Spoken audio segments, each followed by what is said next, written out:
warahmatullahi wabarakatuh. Di sini saya akan mempresentasikan tentang akuntansi pendapatan. Definisi pendapatan LRA. Pendapatan adalah semua penerimaan rekening kas umum negara atau daerah yang menambah ekuitas dalam periode tahun anggaran yang bersangkutan yang menjadi hak pemerintah dan tidak perlu dibayar kembali oleh pemerintah. Klasifikasi pendapatan LRA. Klasifikasinya itu ada pendapatan asli daerah, PAD, pendapatan transfer, lain-lain pendapatan daerah yang sah. Lalu, prinsip akuntansi pendapatan daerah. Pendapatan secara umum diakui pada saat yang telah disetor ke rekening kas umum daerah. Koreksi atas pengembalian pendapatan yang sifatnya tidak berulang, non-recurring, atas pendapatan tahun berjalan dicatat sebagai pengurangan pendapatan, sedangkan koreksi pendapatan tahun berjalan dicatat sebagai pengurang pendapatan, sedangkan koreksi atas pengembalian pendapatan periode sebelumnya dicatat sebagai belanja tidak terduga yang mengurangi saldo anggaran lebih pada periode ditemukannya koreksi. Pengembalian yang sifatnya normal, sistematik, dan berulang recurring atas penerimaan pendapatan periode berjalan atau sebelumnya dicatat sebagai pengurang pendapatan. Akuntansi pendapatan dilaksanakan berdasarkan asas bruto, yaitu dengan membukukan penerimaan bruto dan tidak mencatat jumlah netonya setelah dikompensasikan dengan pengeluaran. Definisi pendapatan LO. Hak pemerintah daerah yang diakui sebagai penambah ekuitas dalam periode tahun anggaran yang bersangkutan dan tidak perlu dibayar kembali. Klasifikasi pendapatan LO yaitu ada 4. Ada pendapatan pajak LO, pendapatan bukan pajak LO, pendapatan hibah LO, dan pendapatan lainnya. Prinsip akuntansi pendapatan daerah LRA. Pendapatan LO diakui saat A. Timbulnya hak pendapatan LO. Pendapatan yang diperoleh berdasarkan peraturan perundang-undangan. Pendapatan yang diperoleh sebagai imbalan atas suatu pelayanan yang telah selesai diberikan berdasarkan peraturan perundang-undangan.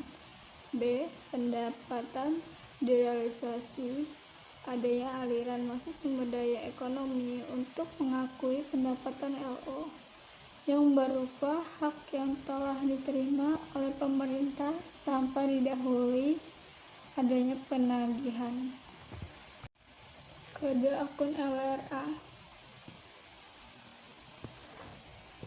itu ada laporan realisasi anggaran kodenya, lalu ada kode 4 itu pendapatan LRA, kode 5 belanja, kode 6 transfer, kode 7 pembiayaan, lalu ada kode akun LO.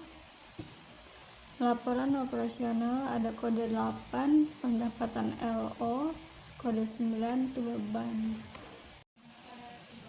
Pencatatan pendapatan yang diterima PPKD. Jurnal LO ada di debit RKPPKD,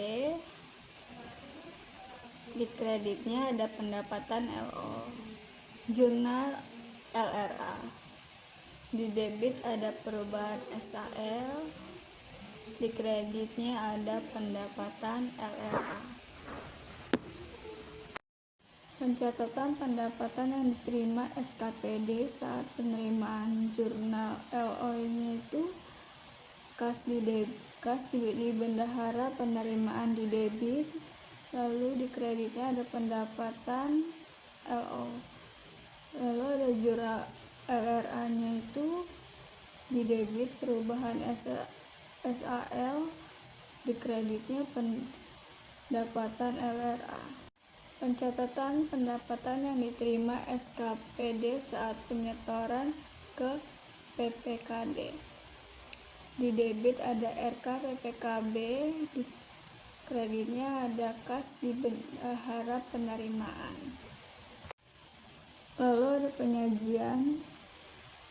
Pendapatan LRA disajikan di laporan realisasi anggaran LRA, sedangkan pendapatan LO disajikan di laporan operasional LO.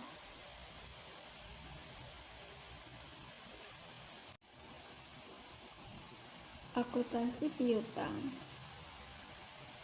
Akuntansi piutang adalah hak tagih pemerintah kepada pihak lain yang belum diterima pembayarannya. Hak tagih tersebut bisa berasal dari kewenangan Pemda, misalnya untuk memungut pajak daerah, retribusi daerah, atau hak tagih karena memberikan pinjaman kepada pihak lain. Jenis piutang.